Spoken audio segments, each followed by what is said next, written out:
যেমন মনের গতি সে তেমন দেখতে পায়।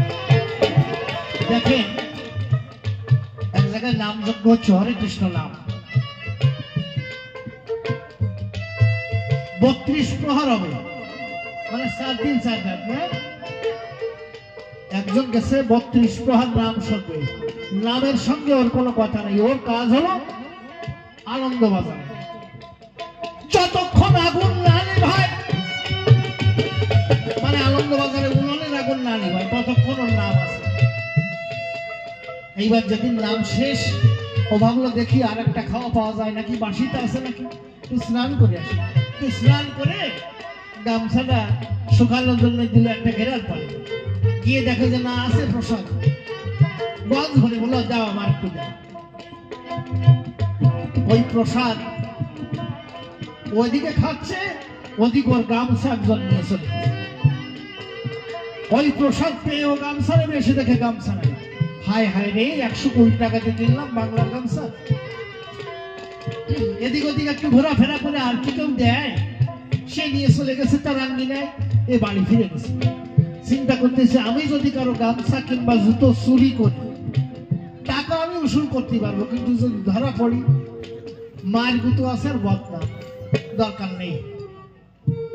আমি তো অর্থনীতি সম্বন্ধে বুঝি, যাক ও দরকার নেই, আমি একটা কাজ করবো। কি?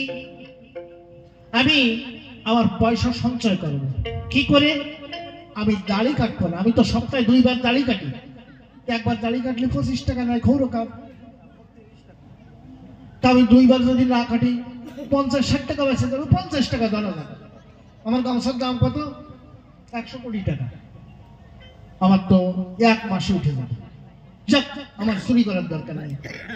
এইভাবে দাড়ি আর কাটে না, না কাটতে কাটতে 3 মাস হয়ে গেছে। এখন মুখে এমন একটা জ্বালা ধরেছে, বউ যে স্ত্রী ছিল তার কাছে, এই দেখো তো আমার চুল করছে কেন? চুল কাবে না, ওই যে মিল মেকারে বোঝা রাখি তুই মুখে চুল কাবে না, দেখিস কি অবস্থা?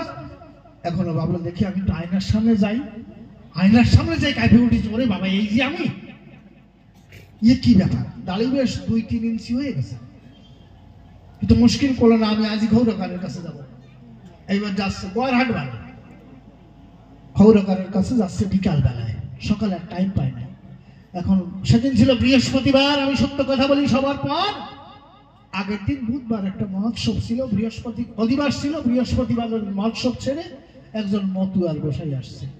তা আপনাদের আছে যারা মতুয়া গোসাই, যারা লম্বা লম্বা চুল, লম্বা লম্বা দাড়ি, বড় বড় মালা রাখে ঝুলায়, তারা ওই গোসাইরও কিন্তু তেমনি ধারা, মুখ বোঝাই দাড়ি, মাথায় চুলও আছে, গলায় বড় বড় মালা, খালি গায়ে গামছা, কাঁধে একটা হাফ ধুতি পরা, হেঁটে চলেছে বাড়ির দিকে। এই ভদ্রলোক কিন্তু এর সঙ্গে দেখা পথে পথে যখন দেখা হলো, ও দূরিতে দেখে বলে হ্যাঁ হ্যাঁ এই একজন পাইছে, কার গামছা না? ওই গোসাই ওই সাইড দিয়ে আসতেছি, এই সাইড দিয়ে যাচ্ছিল, এইবার এই সাইডে যাইবে আসতেছে, বলে হ্যাঁ হ্যাঁ কি ব্যাপার? গোসাই কয় কি ব্যাপার বাবা? কি ব্যাপার মানে ঘটনা কি? গোসাই কয় কি ঘটনা বাবা? বলো ঘটনা কি বুঝতেছে না? বলো না বাবা, সব বোঝার মালিক তো আমার বাবা গুরু স্যার। বলো সব তো ঘটনাটা কি তাই কও? বলো বাবা কি ঘটনা? কাছে কি কম্বল হারাইছো? না কম্বল হারাবো কেন? না তুমি কম্বল হারাইছো? বলো না বাবা আমি কম্বল টম্বল হারাইনি, আমি করছি তো। বলো তুমি কি কবে? তোমার দাড়িতে তো কয় কম্বল হারাইছো।